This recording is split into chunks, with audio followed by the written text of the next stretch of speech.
Alright, in this video we have two goals, somewhat three. First goal is we need to get the driver's side pipe separated, and I'll show you that in a little bit. But right now, since I already have the passenger side tackled, our next goal is we need to get the side pipes mounted into the engine bay in this video. I'm going to work on the passenger side since that's the easiest one, and that should give me more motivation to separate the side pipes from the driver's side manifold. So that's what we're going to do, and hopefully everything goes smoothly so we can get a startup with open headers in this car. Yeah, let's get to it. Okay, so in the engine bay, I got some things I need to figure out. Now, we're removing the emission stuff, so I got to remove the air pump before I'm done with this. I got to figure out, do I want to remove the AC compressor or just leave it bolted up? It's been bolted up, just the belt's been off. There's no Freon in it, no refrigerant, so I could remove the compressor and at least just clean it up. I wouldn't remove the line, I don't think, because this looks like more work. So I don't want to do anything too drastic, because eventually the plan is to add AC back into this car. So I want to see how this looks with the air pump removed and see if it's going to look a lot cleaner with this removed out of the way but the hose still there, or if I should just bolt it up still. Now, looking inside of here, in terms of fitting in the manifold, if you could see down there a bunch of wires to the left of that farthest spark plug, that's, I'm pretty sure, what I'm going to fight. We're going to need to remove this shield on the spark plugs here. We're going to need to take out the spark plug wires at least, and probably the spark plugs too, because we want to slide it in from the bottom. I mean, I don't think it's even possible to slide it in from the top. Alright, got the spark plugs out and got the heat shield out, and the first two were oily. I wiped this one off, but it looked like this. It's just oil on it, and they're both dark. This one has a hint of, I guess they both have a hint of that white lean, but the back two are pretty white. But I don't remember what the circle part, the bottom of the thread is. That's black, but the tip is white. So interesting. I wonder if we're going to see a pattern where the back half of the engine is more lean than the front. You know, and the front could also just be soaked and rich because maybe the well plugs are leaking. So interesting. Keep that in mind. We have everything out of the way for the most part.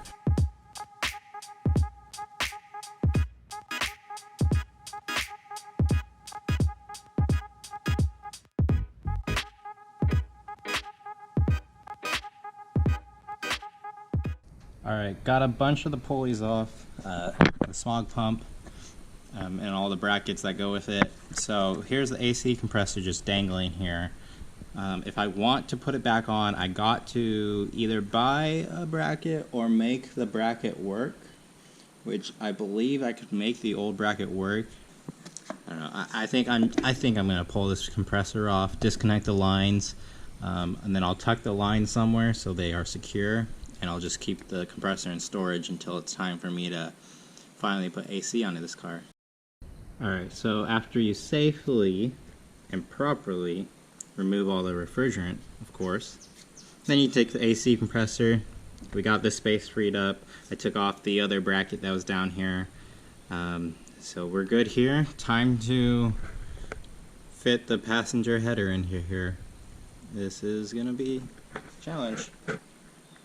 It's pretty long, so I think I got to turn it like that way, you know, tilt it to get in between here. I still have the starter on, and I've read that it's possible to do it with the starter on, so I want to see.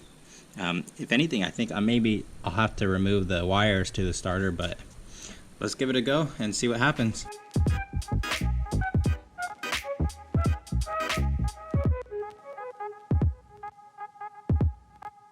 So I actually got the passenger side in.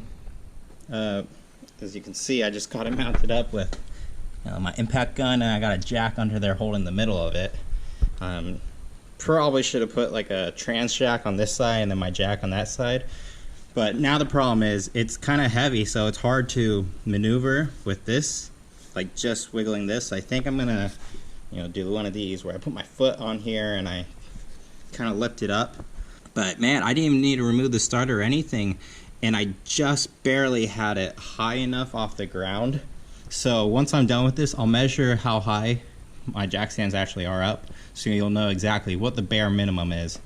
I was kind of rubbing and scratching this up as I was getting it in, so maybe just put like a towel or something down there. I honestly don't care about scratching it since, these are not refinished yet, so we're just test fitting. Alright, so that's as good as it's gonna get by myself. So what I did, I took the stock exhaust manifold bolt, one of them, since it's a lot longer than the hooker header bolts that I got. And I just threw it into this one because this one has the best access. That way I can at least use this to hold it into place, and then I can, with the helper, I have my helper, lift this and move it around while I'm threading the bolts in. While I'm waiting for my wife to get done with what she's doing, I'm going to start clearing out stuff on the driver's side. Alright, so driver's side, we have quite a bit more in the way, and I don't think it's going to be nearly as easy as that passenger side was. So first off, I have all the bolts out for the alternator, except for this bolt. It's kind of like rusted in there. So now that I got the old manifold off, I'm going to take a hammer and just kind of tap that out of place. So we should be able to fully remove the alternator, just give us that much more room. Actually, I don't think we even need to do that, but I want to get that bolt unstuck. And we're going to remove the spark plugs and wires again. And right here, this bar is, this is the oil dipstick. We need to remove that as well. I've never removed the dipstick, so I don't know how that works. But down here, this bar is called the Z bar. That is for the clutch, since this is a 4-speed, and we need to unbolt that and move that out of the way. Alright, here we are under the car. This is the Z bar. So the Z bar is this big bracket, and then it goes all the way here to the clutch fork arm.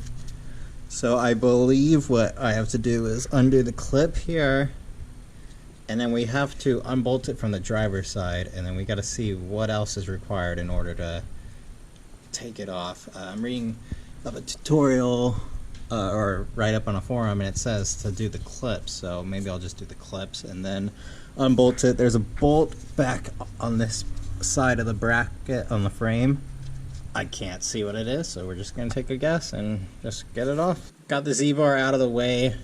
There was only one spring that I had to disconnect, and man, it was a challenge. I ended up unbolting it from the frame and undoing both clips, one that was over here and one over there. Actually, that was wrong. There's one clip over here to the side that goes to the clutch fork arm, and then one on the actual Z-bar side. So did those clips, undid the frame bolt, and then I was able to use my hands to pull this spring off. But man, that was a struggle. We got it out though. So it has this kind of like ball stud thing. These bushings are shot, so I'm going to see if I can get replacement bushings here. And I got the oil dipstick tube loose. I always heard that you just pop them off, so I gave it a couple shakes and pried, and bam, it popped off. So that's ready to come out of place, and we're ready to slide this in from the bottom. I think this is the oil pressure sensor, or the oil sending unit, something like that. I may or may not have to remove it. I just got it unplugged. We're gonna see how the headers fit in here, and if they are making, like, if it's in the way, then I can just take a wrench and pop this off, no problem. But we're all good. So now I need to get the driver's side header detached from the side pipes.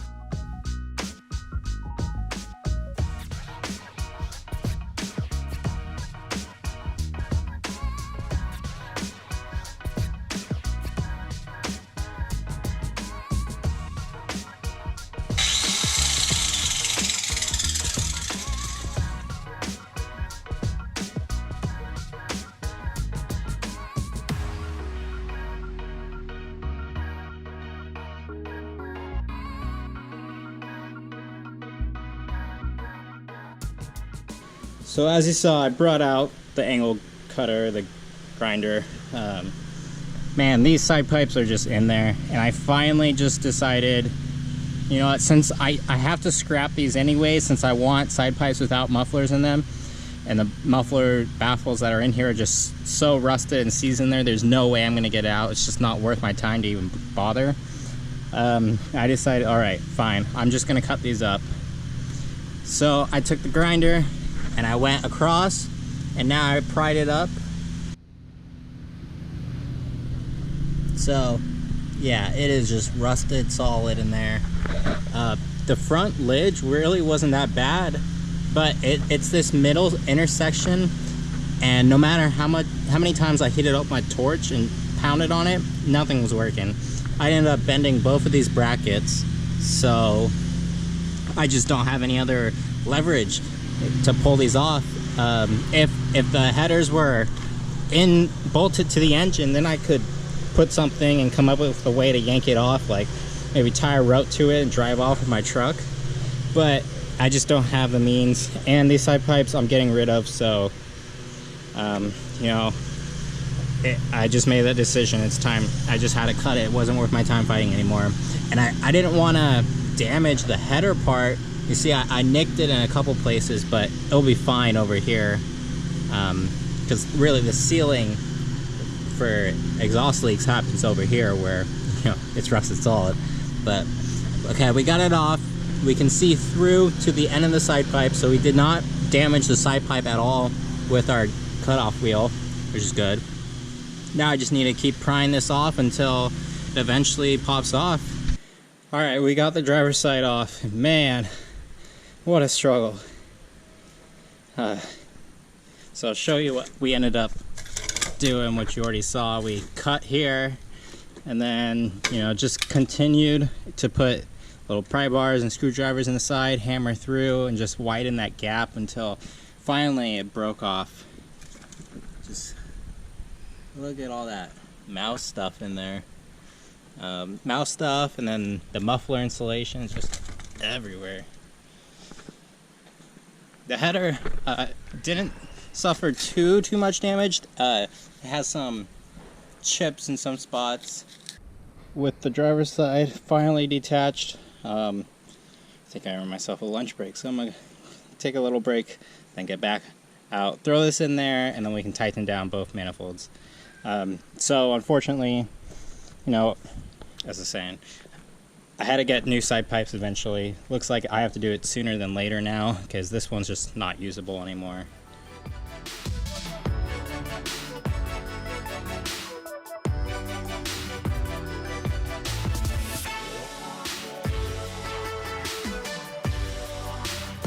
Alright, we got both of the side pipe headers into the car. We got the exhaust gaskets in. I did take the alternator completely out to give me more access to that bolt. Yeah, we're all going good. This driver's side is completely done. I got the bolts tightened, so they're ready to be tightened again once the heat cycle happens. So this clears the rocker panel good. No problems here. However, the other side of the car, we have a problem. No, not a big deal, but it's stopping me from firing up this car right now and finishing. So this, I have it loose right now, so you can see when I lift it up to the tightened spot, it is making contact with this rocker panel. So I did quick Googling, and I guess with these Hooker Super Comp headers, some people have this issue, some don't, and it's usually on the passenger side. So we got this issue. We have to trim the fiberglass rocker panel down. Now I could take sandpaper, like 80 grit, and just go at it, but you know, the best way to do that would be if I remove the rocker panel. However, all the screws are broken on the rocker panel, so I don't really want to remove it right now, just in order to get it fired up. I'm gonna go buy a file and just try to file it down and trim it up until there's just enough clearance, because it is minuscule. It is like 1/8 of an inch or a 16th, something really small like that I just need. All right, ended up taking off the passenger rocker panel. It needs a lot more trimming. And after taking off, obviously I had to drill out all the bolts. This fender area, it needs to be trimmed too. Since this is being hidden by the rocker panel, I can just use a cutoff wheel and just cut that off. But right now it's touching, so not ideal, but good enough for a first start. All right, let's hear how it sounds.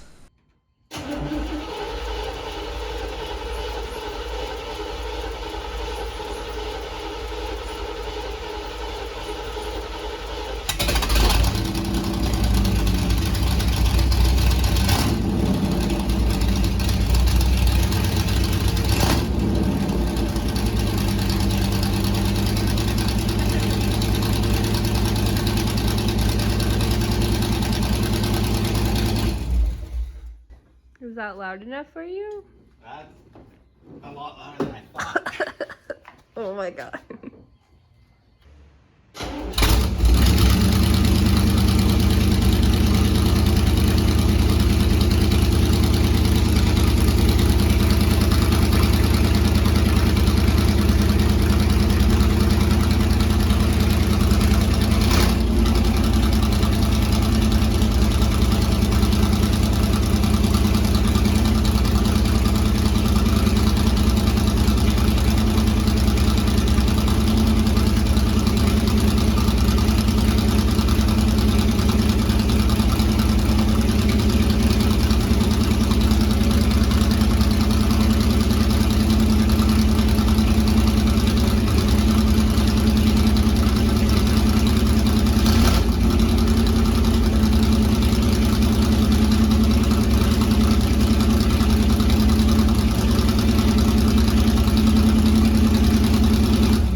I should go walk down the street and record and then see how see how far we can hear it.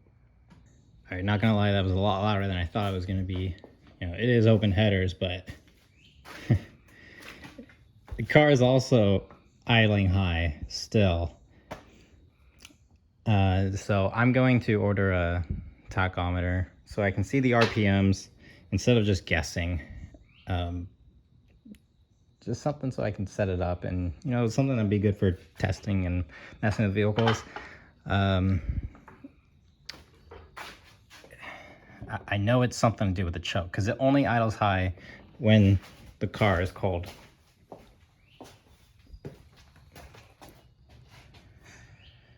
So we'll get it figured out. Once I hear this car idle normally with the open headers, then I will determine whether I will continue what I was originally thinking, just side pipes, no muffles, no baffles in them, or if I'm going to get some mufflers to put inside of the side pipes that I will have to order. So we'll see. Let me know if you have any recommendations on baffles or mufflers to go inside of the side pipes. So I want something, obviously I'm okay with it being loud, but I don't want it to be where everyone in the neighborhood gets woken up, All right, well, we got the side pipes in, we got a first start, and yeah, everything went well for the most part, really. Thank you for watching, and I'll see you in the next one.